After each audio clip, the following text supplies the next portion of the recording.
Tonight for homework, you're practicing using the division algorithm. So remember, when we use the division algorithm, we always follow the same steps. First, we divide, then we multiply, then we subtract, then we bring down the next number, and then we repeat the entire thing over again until we're done. So if I look at 1,703 divided by 5, I'm going to first say, can 5 go into that 1,000? And it can't. So I could put a 0 there, and then know that I'm really now going to, can 5 go into that 17? And I'm going to say 5 can go into 17 3 times. So this is my division. 17 divided by 5 is 3. So now I go to multiply, and I'm multiplying the 3 by the 5 because that's what I divided to see exactly how many groups of 5 I was able to get. And 3 times 5 would get me 15. So now I can subtract. And I have 2 left over. So my next step is to bring down the next place value, which is a 0. So now I'm starting all over again at the top. So now I'm going to divide 20 divided by 5. So 5 can go into 20 4 times. So I'm going to put my guess of 4 up here. Now I need to multiply what I divided. So 4 times 5, or 4 groups of 5, would give me an answer of 20. So I'm going to subtract. And I get 0. My next step is to bring down. So I'm going to bring down the 3. And then I go back to the top and start all over again. So I'm going to ask myself, how many groups of 5 can I fit into 3? Well, 5 can't go into 3. So up top, I'm going to put a 0. And then I multiply. 0 times the 5 would give me an answer of 0. So I'm going to subtract that. So then that means I have 3 left over. Since there's nothing left to bring down, I'm done.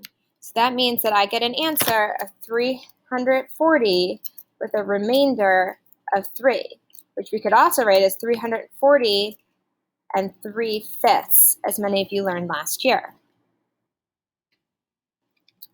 You'd follow the same exact steps for the second problem, which is how many times can 16 go into 1,152. So again, to remind myself, I'm going to remind myself with the steps: divide, multiply, subtract, bring down, and then know that I would repeat them again. So I'm first going to say, can 16 fit into that 1? And it can't. So then I ask myself, can 16 fit into that 11? And it still can't. So now I'm looking at, can 16 fit into 115? And that's a little bit more difficult, so you may want to do some math on the side. I know that 16 times 10 is 160, so that would be too big. So you may want to start by saying maybe 16 times 6 or 16 times 7.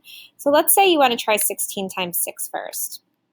So you do 16 times 6. And you may be able to do it in your head, but if not, do the math on the side. So 6 times 6 is 36, so 6 carry 3. Then 6 times 1 is 6, 7, 8, 9, 96. So that got me pretty close. So let's see if I could have done another group of 16.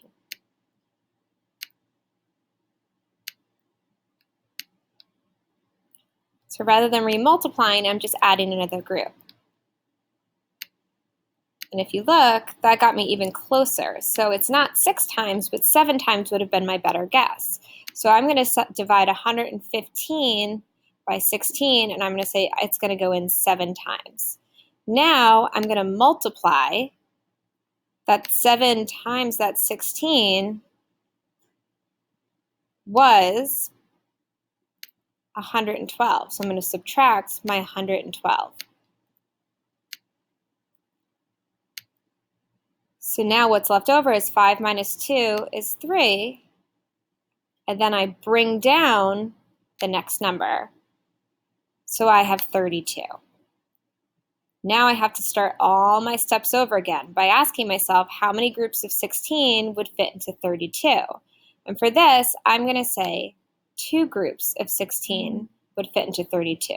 So the 2 goes on top. That was my division. Now I'm going to multiply and say, what is 16 times 2?